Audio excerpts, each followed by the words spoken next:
Every once in a while this time of year, my dad would venture out into the pasture. And he'd be walking along, and he had this singular purpose. He was going to call the cattle. And whenever he called the cattle, it was amazing because if you were there watching what he was doing, the cattle would come right away, usually. And they would come right away for one particular reason. Usually, the pasture that they were in was exhausted. They'd eaten everything down that there was really not much left to eat. And so they were ready to go somewhere else. And usually, Dad was the key to get there. And they knew exactly why he came out. He was going to let them into that field that they wanted. That I have to wonder if my dad ever listened to this line of the gospel and thought of that in the way that he interacted with his cattle. The way that the cattle seemed lost unless they were in his presence.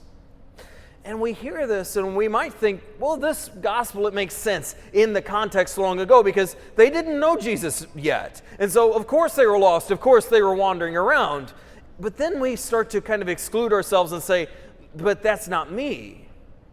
But maybe it is. Maybe the people that are looking for a shepherd should be us. And maybe we're the ones that should be seeking a shepherd. To start to illustrate this point, we should go back to the first reading. So we're told that all of the people were pitching their tents near Mount Sinai, and the Lord had drawn them all there so that Moses could go up to that place of encounter so he could speak to the Lord. And whenever he spoke to the Lord, he received a message from the Lord of what to say to his people. And what did he say to his people? He said, remind them of the way that I treated the Egyptians and how I brought them out on the wings of eagles to this place of my presence. And why is this? Well, it's to remind them that, yes, he treated the Egyptians in a certain way because they were oppressing his people. But also it's to remind them that the Lord wanted to bring his people out to him so that they could be in deep and intimate relationship with him. And so he brought them to that place. And as they were going along, then he also wants to remind them of something else, that there's a choice to be made, that they need to choose to hear his voice and even enter into his covenant so that he can be their special people even as much as he created all the world, that they could be his chosen people and that they could remain with him forever. And so that they could be a people that are set apart, a people of priests, a people and a nation that are all belonging to God, not just by his own word, but by their action as well. Then we can move on to the gospel, and we hear that Jesus, he's walking around, he sees the crowd, and he notices something. The crowd isn't just there because they're looking for a spectacle. They're not just looking because this person seems to perform some magic tricks every once in a while. That's not at all why they're there. He is moved because they are like sheep without a shepherd. That they are actually giving testimony, whether it's by their face or by their affect, by the way that they are clinging on to him. That they are troubled, they are abandoned. They're like sheep without a shepherd. And so Jesus, he hears this, and his heart is moved with pity for all of those who are gathered. And then he turns to his disciples and he says, you need to ask the master of the harvest to send out laborers for his harvest because the harvest is great, it's abundant, but the laborers are few. And then to illustrate his point, he goes out and he chooses a few laborers. That he starts to choose out all of these men that are the 12 apostles, that he chooses to be in the place in the office of the first bishops in the Catholic Church. And as he does so, notice, he doesn't do it in this kind of indiscriminate way. He actually names who they are, where they came from. He even names some of what they struggle with. And so he calls all of them to shepherd his people, to represent him, to continue to bring his people to the place that they need to be.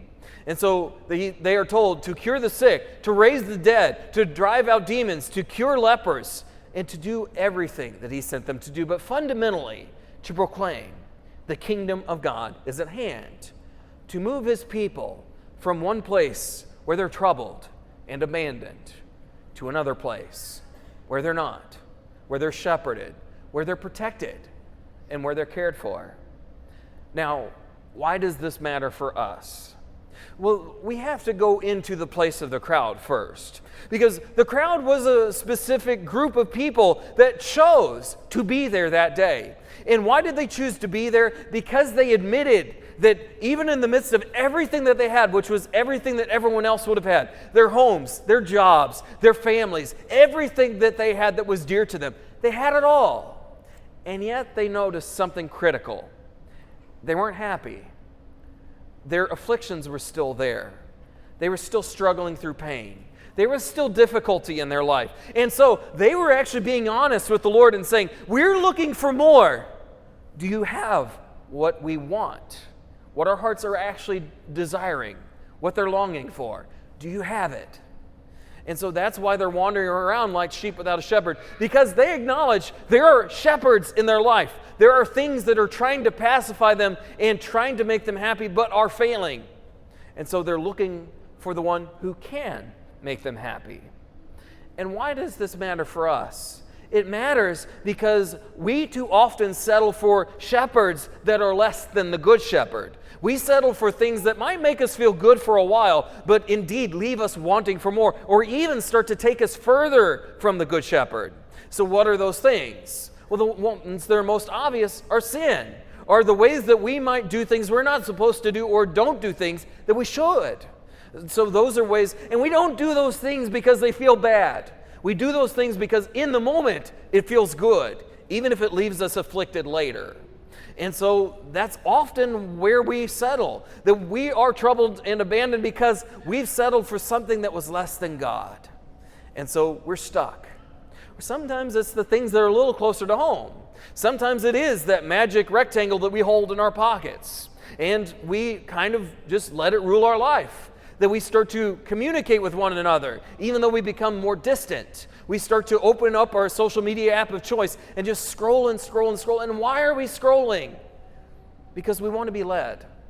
Because we're looking for happiness. We want to see if someone else found the key, if someone else has the right idea. And so we go through Instagram, we compare our families and what we're doing to other people, saying, maybe we'll finally find what we're looking for. And finding ourselves scrolling hour after hour, looking.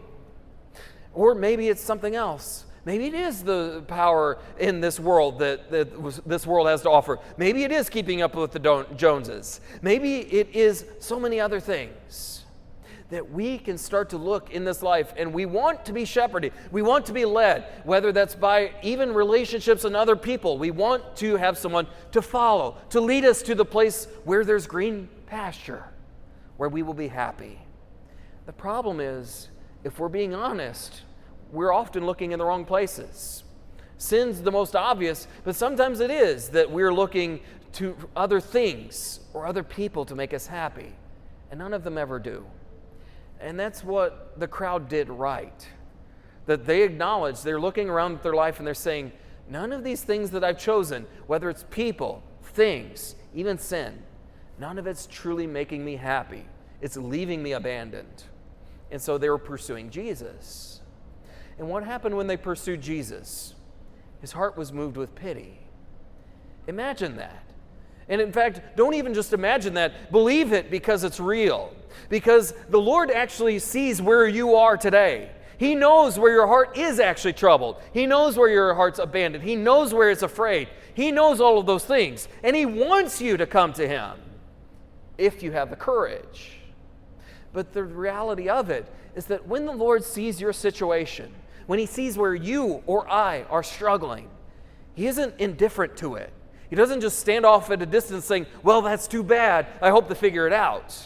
No, the Lord's heart is moved for you, that He's moved for me, that He sees where we are and He wants to bring us to a better place because He knows the pasture where we are is not the pasture where we're meant to be. And so He's moved. And then He sends shepherds. He sends the clergy.